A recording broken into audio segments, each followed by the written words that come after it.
K-Channel News with Comedy Affairs. Panig sa katotohanan, panig sa pagsulong ng kalokohan. Sa ulo ng mga nagkatardaduang balita, isang magiting na sundalo nasa gasaan ng isang truck. Ang dahilan, alamin! Ay mo kumpiyansa na imong tripping na diri. Butang-butang og kandila diri sa Arapal. Isang di umano na white lady na nagpapanggap upang takutin ang mga motorista na dumadaan. Arestado! Exclusive! Driver ng motorsiklo patay matapos na nasagasaan ng isang dump truck sa Ronda, Cebu. At isang aso, nagalit ang kanyang sarili sa salamin. Bakit kaya? Abangan sa share mo lang.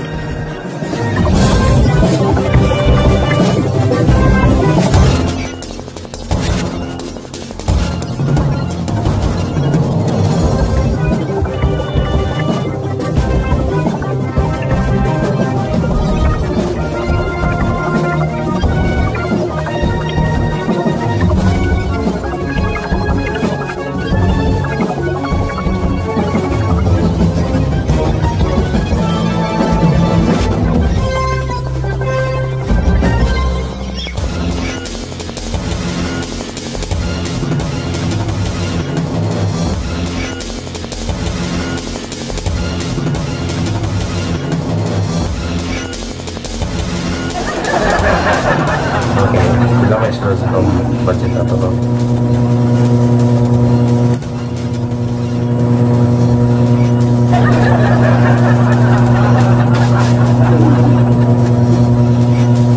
Piso na lang akong budget.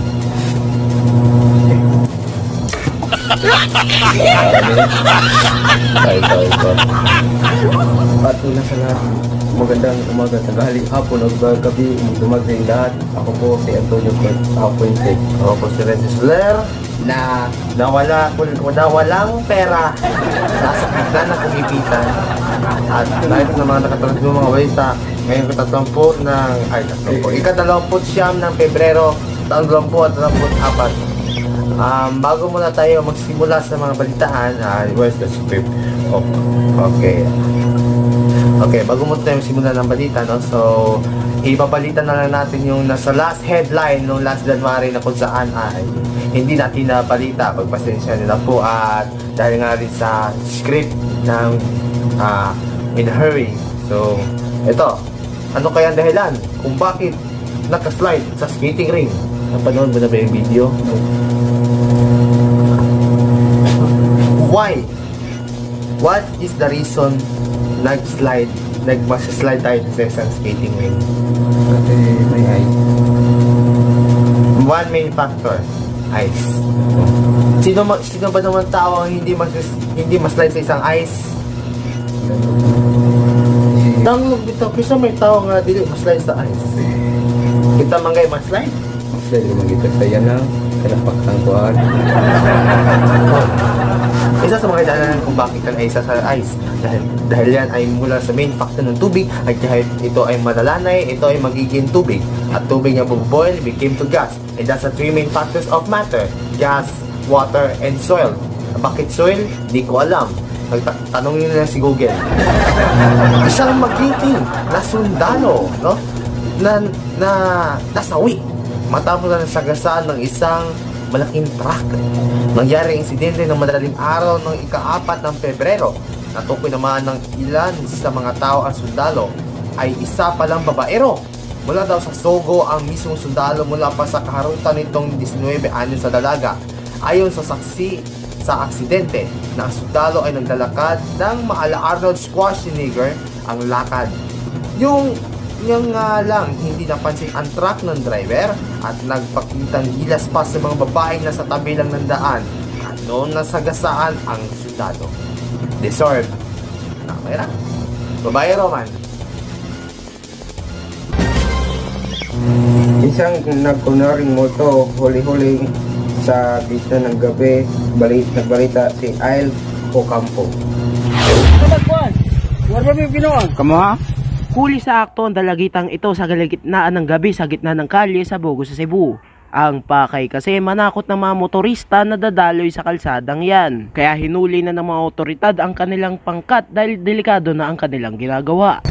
Kuya, wala nag-style ng mga tawahan natin da. Sa pamamagitan ng News 5, natunton ang 5 kabataan na sangkot sa prank. 3 pa naman sila mga pawang menor de edad. Nakapanayam naman ang 2 sa kanila na humihingi naman ng tawad. Naisip lang namin din, magkatuwaan, then ginawa namin na ng kumot, na puti na kumot at maglagay ng kandila sa kalsada. Kami sinasadya na makadamay ng ibang tao. Ang naisip lang namin yung kasiyahan namin at humingi kami ng patawad sa mga barangay official, sa barangay tanod. Ayun, nangako ako na hindi na namin ulit. Pasalamat na lang at umabot lang sila sa barangay hall. Kaya ang parusa sa nila, community service. Damay din ang kanilang mga magulang sa parusa. Hindi na po yung community service, baka po ipakulong na namin sila. Sana po yung prank po, ilagay po natin sa tamang lugar. Meron naman pong prank na hindi nakakasakit ng ibang tao. Public disturbance po kasi sir, malaking kaso po yun eh. Nagpapatrol ay Locampo, KCL News. Susunod, rider ng motorsiklo patay matapos na nagulungan ng truck. Bakit kaya nagalit ang aso sa kanyang sarili sa salamin? Kayo.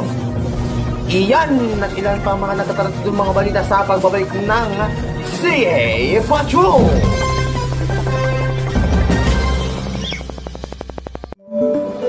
Magandang buhay! Welcome aboard APA Air. We are on flight Atlas 222 bound for the Republic of the Philippines. For your safety, please pay attention to our reminders. Water, earth, fire, air. Long ago, the four nations lived together in harmony. I'm very sorry for that mental turbulence. For your safety, keep your seatbelts fastened throughout the flight. Your destination, the Philippines, is full of wonders with rich, diverse experiences of water, earth, fire, and air. In case of a water landing, our life vest can be found in the compartment under your seat. Inflate the vest by pulling down the tags or by blowing through the tubes at shoulder level. Furthermore, the water bender in your vicinity is always ready to lend you a helping hand. Should the cabin pressure change, oxygen masks will drop from the panel above your seat. Let the nearest air bender supply you with more oxygen. Now you have instant aircon. Place smaller rugs under the seat in front of you. All carry-on items should be properly stowed in the overhead cabin. Earth benders will assist you in putting away your luggage. Smoking, including the use of e-cigarettes, is strictly prohibited on this flight. In compliance with aviation rules, no firebending is allowed too. Okay? Take note of the 4 exits in this plane and queue according to your designated bending spot. All of these elements are mastered by the Avatar, who will bring harmony to the 4 nations. Ladies and gentlemen, safe landing and happy homecoming. On behalf of our flight crew, ako lang naman yon, your mom, Shimelay. Thank you for choosing APA Air.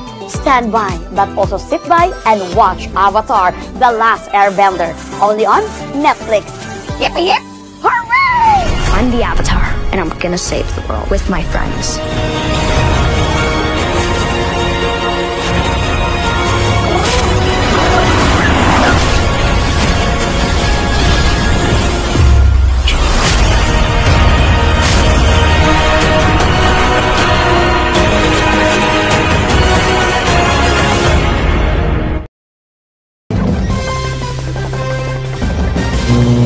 Patay ang rider ng motorsiklo matapos nagulungan ito ng dump truck sa Ronda, Cebu.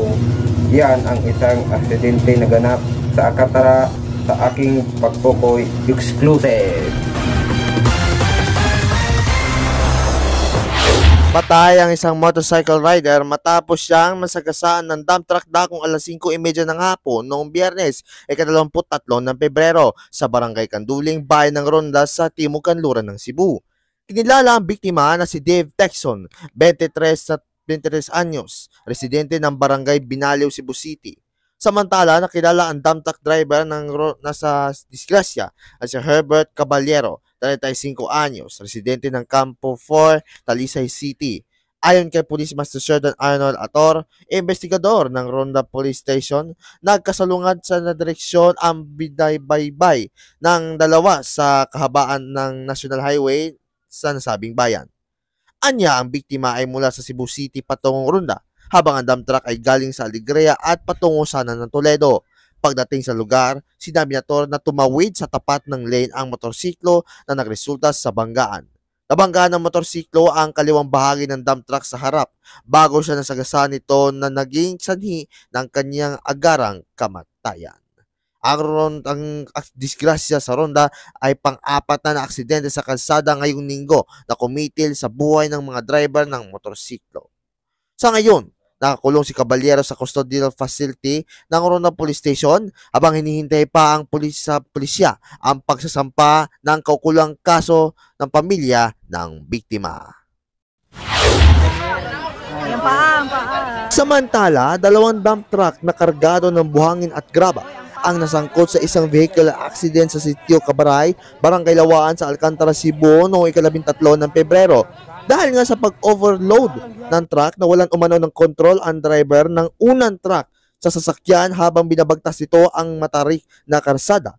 Dahilan para mapaatras ito na tumama sa kabilang truck mula sa likuran.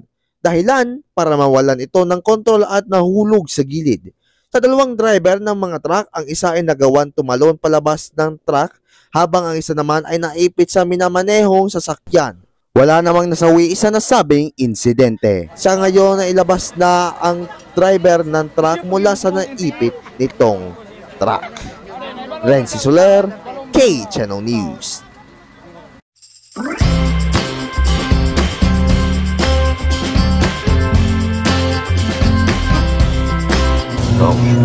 Walang nagtatanong, pero share mo lang. Isang aso ang nagalit sa kanilang sarili. Ito'y matapos nakikita siya sa salamin. Narito ang video.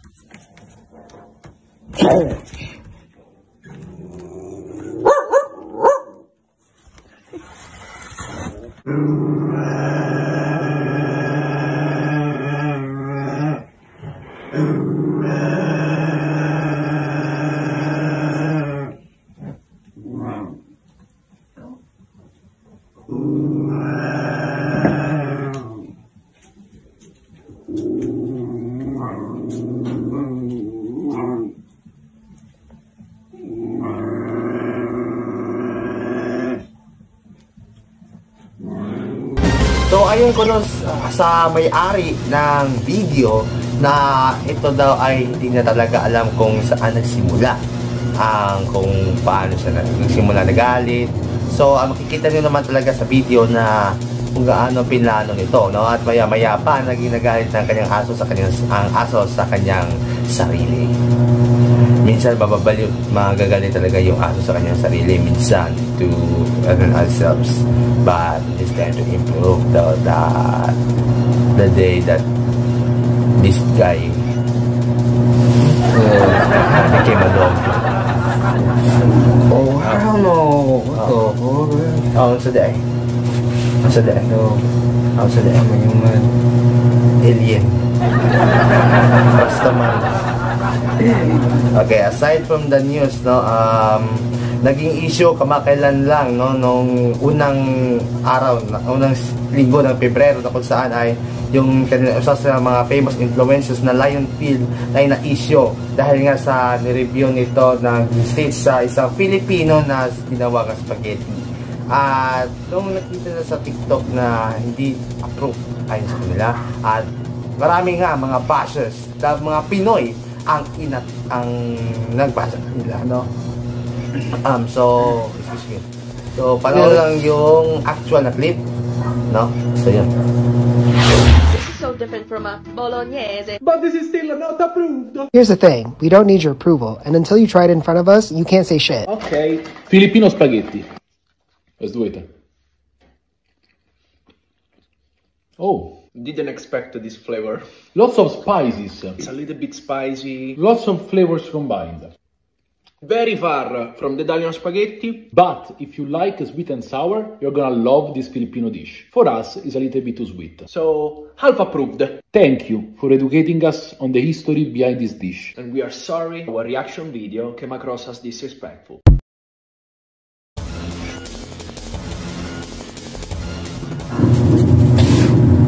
So ayun nga, makikita nyo sa video, no, na kung saan ay tinikman nila yung Jollibee Spaghetti, no, exactly. But at least lang ay na-approve na nila, no, sa ano, as they have a statement. So they have a statement about that happened, and they sincerely apologize for that happened, and that the Filipino cuisine, no. So they respect now, and they respect our opinions and other privileges for the Filipino culture. So murag na guro. Hey, murag man na dre sa nya samot na naalangani na punta. Samot na ay asal mo. Ay dali. Samot na nga atong budget na to ani sa balita.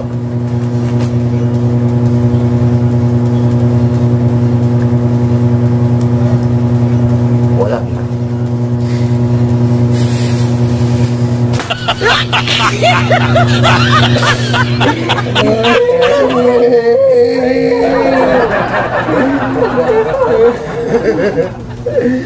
Hindi naman ng Valentine's Day, pagyapon tayo ko ano na sa may plano na to ano eh.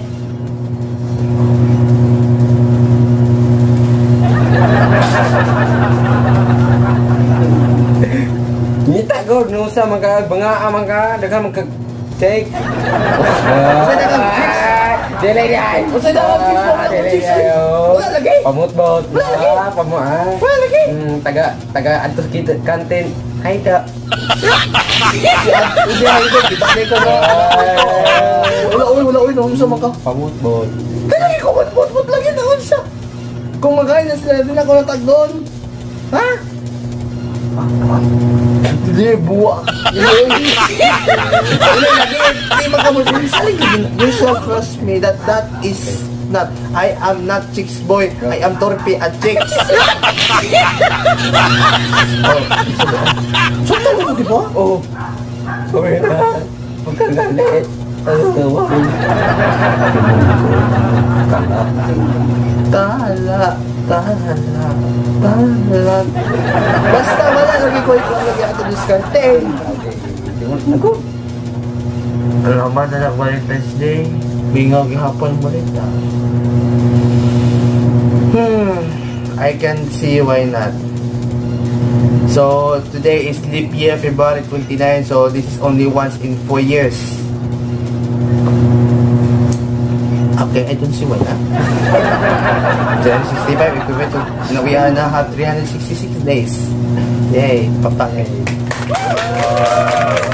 Okay, so dyan nagtatapos sa mga nakatatulong mga balita ngayon ito na 29 ng Pebrero taon 2024. Hope you enjoy guys, and if you enjoy just click subscribe and like please para ma-notification kayo sa amin sa aming mga balita, and thank you all. And since we have inefficient funds,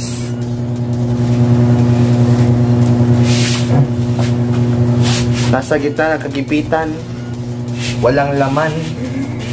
So ayun nga, sa mga anak, bago po kami magpapaalam, sa mga anak nagtatanong kung may kita ba kami nila sa every video, and we answered no. Wala kaming kita, everything no. We have inefficient funds.